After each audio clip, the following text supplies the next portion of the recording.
కొండూరు. నా పేరు బాలు మహేంద్ర. గిరిజన లంబాడ హక్కుల పోరాట సమితి రాష్ట్ర ప్రధాన కార్యదర్శిని. జగన్ పథకాలన్నీ పనికిరాని పథకాలు. కుక్కలకి బిస్కెట్లు ఎట్లా వేస్తే కుక్కలు తోకాడిస్తాయో జనంతో కూడా అట్లా ఆడుకున్న సన్యాసి రకం వాడు.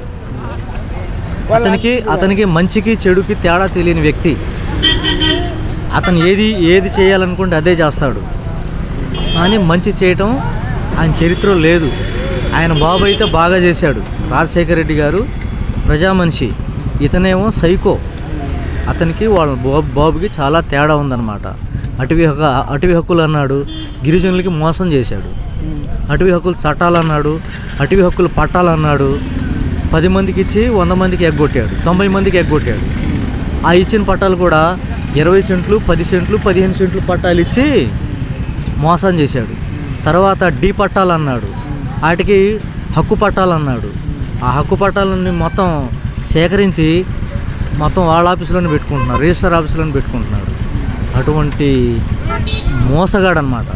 కనుక ఇతను వైనాట్ 75 కాదు, 0 లాస్ట్లో కనపడకుండా రాష్ట్రం వదిలి పారిపోయే వ్యక్తి అనమాట ఇతను.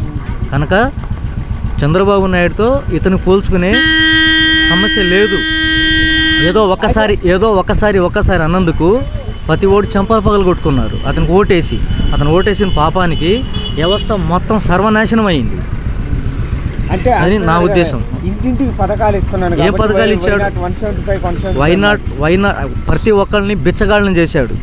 ప్రతి ఒక్క పథకం మీద ఎవరైనా అంతకుముందు పాలకులు చాలామంది దేశంలో 75 సంవత్సరాల నుంచి చాలామంది పరిపాలించారు.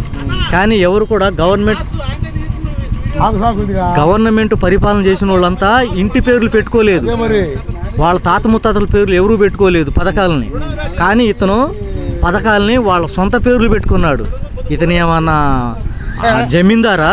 అయితే ఏదైతే ఎస్సీ బీసీ ఏంటండి మైనార్టీ వర్గాలు ఏవైతే ఉన్నాయో జగన్మోహన్ మైనార్టీ వర్గాల్ని మొత్తాన్ని మోసం చేశాడు. చాలా నీచుడు అనమాట. అతను చెరలో పడి మేమందరం మోసపోయిన వాళ్ళని. కనుక అతను ఈసారి ముఖ్యమంత్రి కాదు కదా, ఎమ్మెల్యే కూడా తన సీటు